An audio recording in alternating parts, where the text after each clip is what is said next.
अब मैं आपको गोकुल से वृंदावन जाना तथा वत्सासुर का और बकासुर का उद्धार करते हैं उसकी संक्षेप में कहानी सुनाता हूं।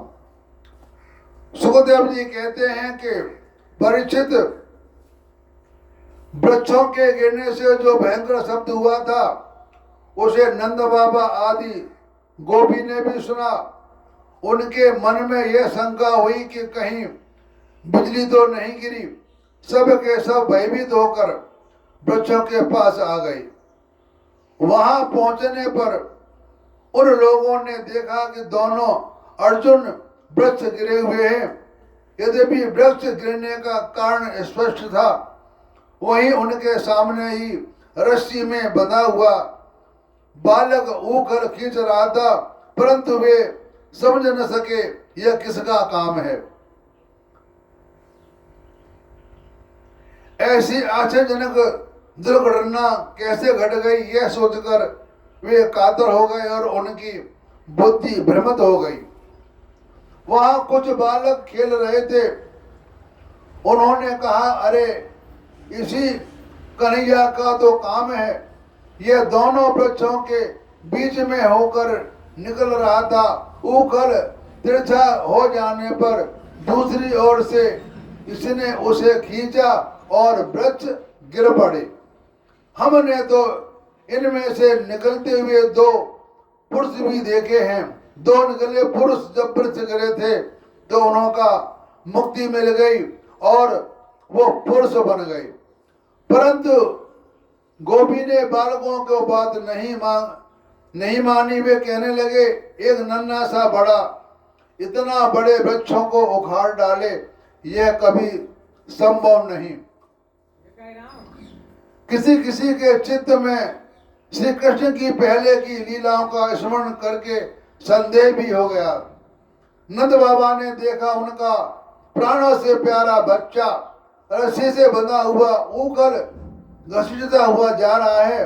वे हंसने लगे और जल्दी से जाकर उन्होंने रस्सी की गांठ खोल दी। सर्वशक्तिमान भगवान कभी कभी गोपियों के फुसलाने से भी साधारण बालकों के समान नाचने लगते। कभी भोले भाले अनजान बालक की तरह गाने लगते। वे उनकी हाथ की कठपुतली उनके सर्वथा अधीन हो गए। कभी उनकी आज्ञा से पीढ़ा ले जाते और कभी दूसरे और तोड़ने के बटघरे उठा लेते। कभी खड़ाऊ ले जाते, कभी अपने प्रेमी भक्तों की आनंदित करने के लिए पहलवानों की भांति ताल ठोकने लगते। इस प्रकार सर्वशक्तिमान भगवान अपनी कला लीलाओं से ब्रजवासियों को आनंदित करते और संसार में जो लोग उनके रहस्य को जानने वाले हैं उनको यह दिखलाते कि मैं अपने सेवकों के बस में हूं। एक दिन कोई फल बेचने वाली आकर पुकार उठी, फल ले लो फल। यह सुनते ही समस्त कर्म उपासनाओं के फल देने वाले भगवान फल खरीदने के लिए अपनी छोटी सी अंजलि में अनाज लेकर दौड़ पड़े और एक मुट्ठी में अनाज लेकर के भगवान उनके पास गए। उनकी अंजलि में अनाज तो रास्ते में ही बिखर गया, पर फल बेचने वाली ने उनके दोनों हाथ फल से भर दिए। इधर भगवान ने भी उसकी फल रखने वाली टोकरी रत्नों से भर दी। इसके बाद एक दिन यमराज वृक्ष को तोड़ने वाले श्री कृष्ण और बलराम बालकों के साथ खेलते खेलते यमुना तट पर चले और खेल ही में रम गए। तब रोहिणी देवी ने उन्हें पुकारा, ओ कृष्ण, ओ बलराम, जल्दी आओ। परंतु रोहिणी के पुकारने भी वे आए नहीं, क्योंकि उनका मन खेल में लग गया था। जब बुलाने पर भी वे दोनों बालक नहीं आए तब रोहिणी जी ने वात्सल्य स्नेह प्रेमी यशोदा जी को भेजा। श्री कृष्ण और बलराम ग्वाल बालों के साथ बहुत देर से खेल रहे थे। यशोदा जी ने जाकर उन्हें पुकारा। उस समय पुत्रों की प्रति वात्सल्य प्रेम के कारण उन्होंने स्तनों में दूध टपक रहा था। वे जोर जोर से पुकारने लगी, मेरे प्यारे कन्हैया, अरे कृष्ण कमल नयन श्याम सुंदर बेटा, आओ अपनी माँ का दूध पी लो। खेलते खेलते थक गए हो बेटा, अब बस करो, देखो तो सही तुम भूख से दुबले हो रहे हो। मेरे प्यारे बेटा राम, तुम तो समूचे कुल को आनंद देने वाले हो, अपने छोटे भाई को लेकर जल्दी से आ जाओ। देखो भाई, आज तुमने बहुत सवेरे कलेव किया था, अब तो तुम्हें कुछ खाना चाहिए। बेटा बलराम ब्रजराज भोजन करने के लिए बैठ गए हैं, परंतु अभी तक तुम्हारी बाट देख रहे हैं। आओ अब हमें आनंदित करो। बालकों, अब तुम लोग भी अपने अपने घर जाओ। बेटा देखो तो सही, तुम्हारा एक एक अंग धूल से लथपथ हो रहा है। आओ जल्दी से स्नान कर लो, आज तुम्हारा जन्म नक्षत्र है। पवित्र होकर ब्राह्मणों को गोदान करो। देखो तुम ही शादियों की उनकी माताओं ने नहला धुलाकर मीज पहुंचकर कैसे सुंदर सुंदर गहने पहना दिए। अब तुम भी नहा धोकर खा पी कर पहन जुड़कर तब खेलना। यानी भगवान 27 दिन के हो गए हैं। एक नक्षत्र 27 दिन बाद दोबारा आता है, तो भगवान का जन्म कह रही है कि तुम्हारा जन्म नक्षत्र आ गया है। एक नक्षत्र 27 दिन बाद घूम कर वहीं आ जाता है। इस समय भगवान हमारे नंद 27 दिन के हो चुके हैं। तो सुखदेव जी कह रहे हैं, परीक्षित, माता यशोदा का संपूर्ण मन प्राण प्रेम बंधन से बंधा हुआ था। वे चराचर जगत के शिरोमणि भगवान को अपना पुत्र समझती और इस प्रकार कहकर एक हाथ से बलराम और दूसरे हाथ से श्री कृष्ण को पकड़कर अपने घर ले आई। इसके बाद उन्होंने पुत्र के मंगल के लिए जो कुछ करना था वो बड़े प्रेम से किया। जब नंद बाबा आदि बड़े बूढ़े गोपियों ने देखा कि महावन में तो बड़े बड़े उत्पात होने लगे हैं, तब ये लोग इकट्ठा होकर अब ब्रजवासियों को क्या करना चाहिए इस विषय पर विचार करने लगे। उनमें एक गोप का नाम था उपनद। वे अवस्था में तो बड़े ही थे, ज्ञान में भी बड़े थे। उन्हें इस बात का पता था कि किस समय किस स्थान पर किस वस्तु से कैसा व्यवहार करना चाहिए। साथ ही वो यह भी चाहते थे कि राम और श्याम सुखी रहें, उन पर कोई विपत्ति न आवे। उन्होंने कहा, भैया अब यहाँ ऐसे बड़े बड़े उत्पात होने लगे हैं जो बच्चों के लिए बहुत ही अनिष्टकारी हैं। इसलिए यदि हम लोग गोकुल और गोकुल वासियों को बना चाहते हैं तो हमें यहाँ से अपना डेरा डंडा उठाकर यहाँ से चल देना चाहिए। देखो ये सामने बैठा हुआ नंद राय का लाडला सबसे पहले तो बच्चों के लिए काल स्वरूपिणी हत्यारी पूतना के चंगुल से किसी प्रकार छूटा। इसके बाद भगवान की दूसरी कृपा यह हुई कि इसके ऊपर उतना बड़ा झगड़ा गिरते बचा। बवंडर रूपधारी दैत्यों ने भी आकाश में ले जाकर बड़ा भारी विपत्ति में डाल दिया, परंतु वहां से अब वह चट्टान पर गिरा। तब भी हमारे कुल के देवसरों ने ही इस बालक की रक्षा की। यमला अर्जुन वृक्षों के गिरने के समय उनके बीच में आकर भी है कोई और बालक न मरा। इससे भी यह समझना चाहिए कि भगवान ने हमारी रक्षा की है। इसलिए जब तक कोई बहुत बड़ा अनिष्टकारी अनिष्ट हमें और हमारे ब्रज को नष्ट न कर दे, तब तक ही हम लोग अपने बच्चों को लेकर अनुचरों के साथ यहाँ से कहीं और चले। तो वृंदावन नाम का एक वन है, उसमें छोटे छोटे और बहुत से नए नए हरे घने वन हैं। वहाँ बड़ा ही पवित्र पर्वत, घास और हरी भरी लता वनस्पतियां हैं। हमारे पशुओं के लिए तो बहुत ही हितकारी है। गोप गोपी और गायों के लिए वह केवल सुविधा का ही नहीं, सेवन करने का स्थान है। सो यदि तुम सब लोगों को यह बात जचती हो तो आज ही हम लोग वहां के लिए चल दें। देर न करें, गाड़ी छकड़े जोतें और पहले गायों को जो हमारा एकमात्र संपत्ति है वहां भेज दें। उपनंद की बात सुनकर सभी गोपों ने एक स्वर से कहा, बहुत ठीक है, बहुत ठीक।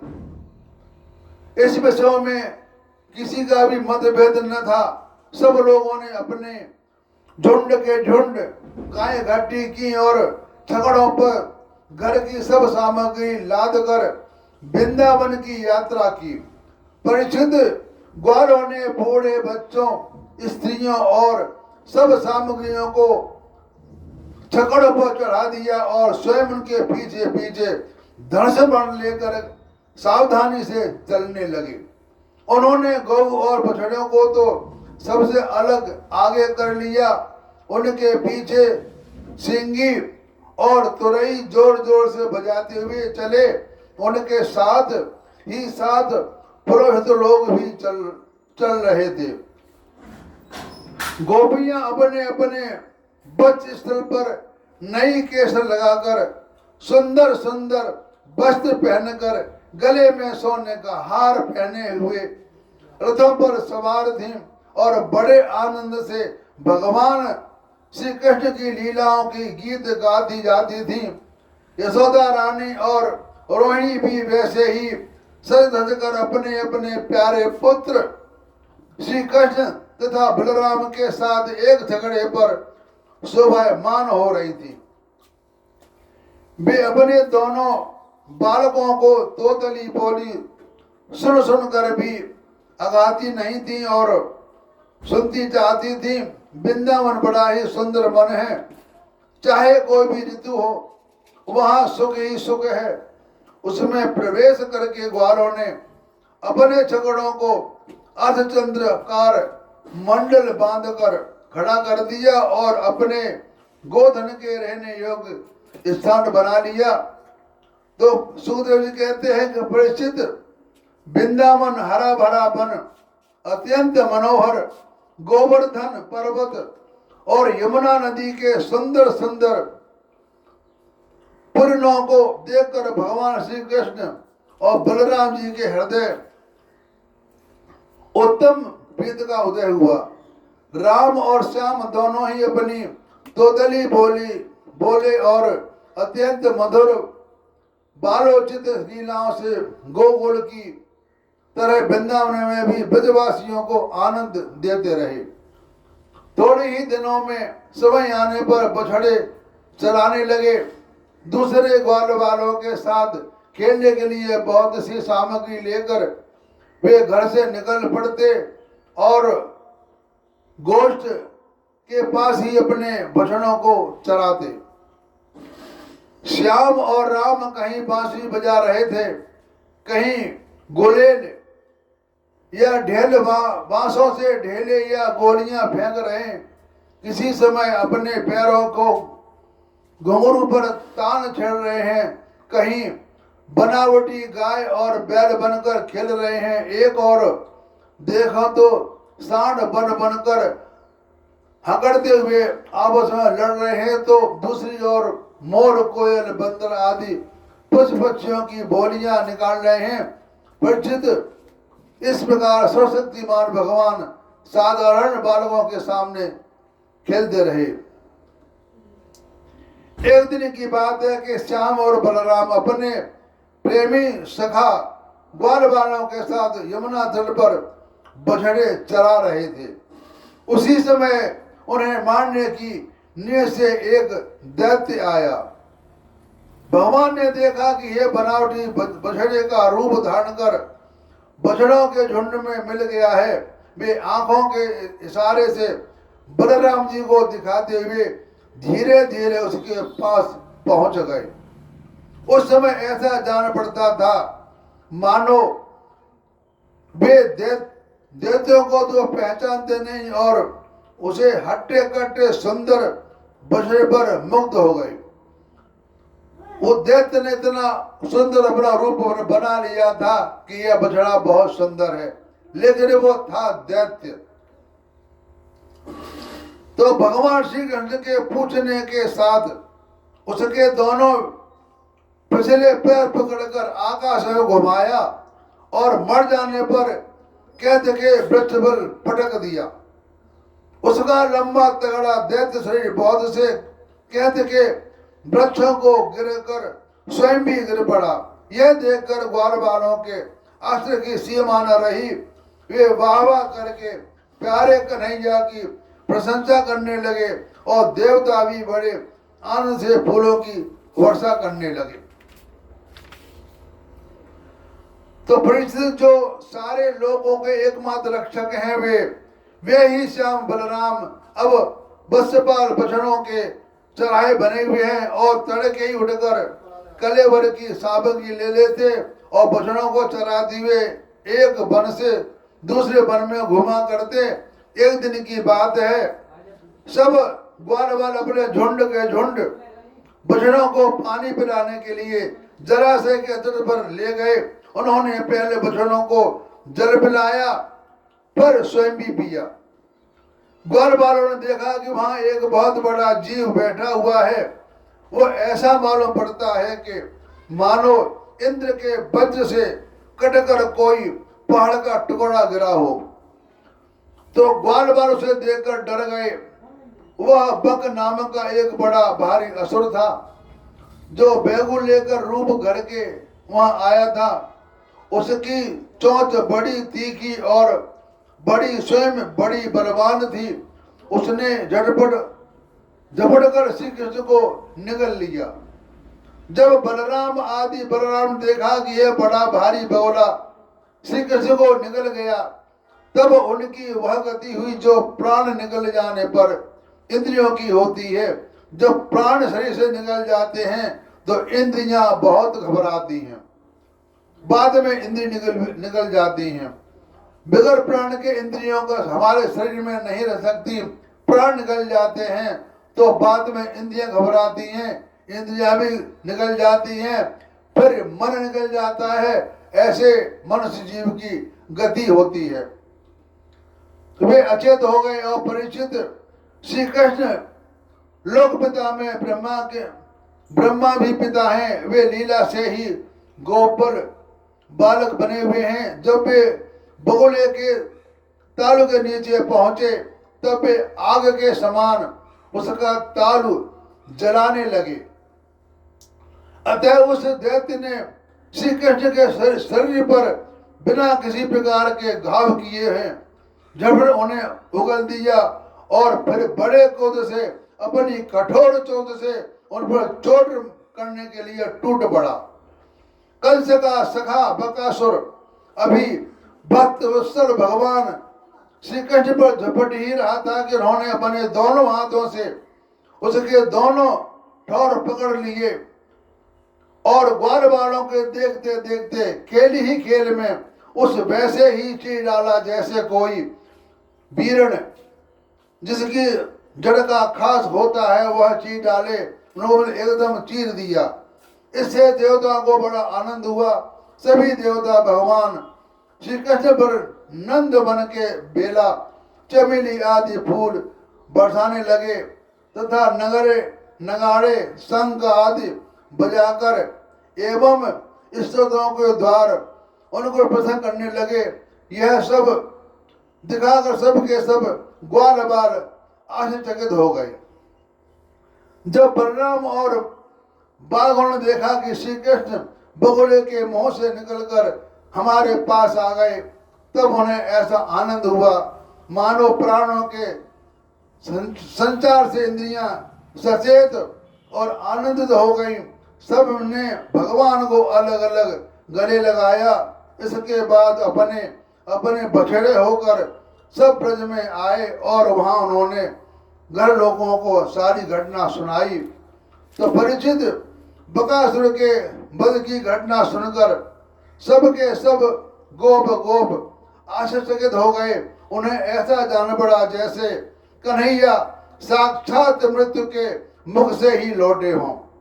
वे बड़े उत्सुकता और प्रेम और आदर से श्री कृष्ण को निहारने लगे। उनकी नेत्र की प्यास बढ़ती ही जाती थी, किसी प्रकार उन्हें तृप्ति नहीं होती थी। तो मैंने आपने ये कथा सुनाई, बकासुर का वध किया भगवान ने और लोगों का उद्धार किया। अब मैं अपनी वाणी को यहीं विराम देता हूँ। हरि ओम तत्सत।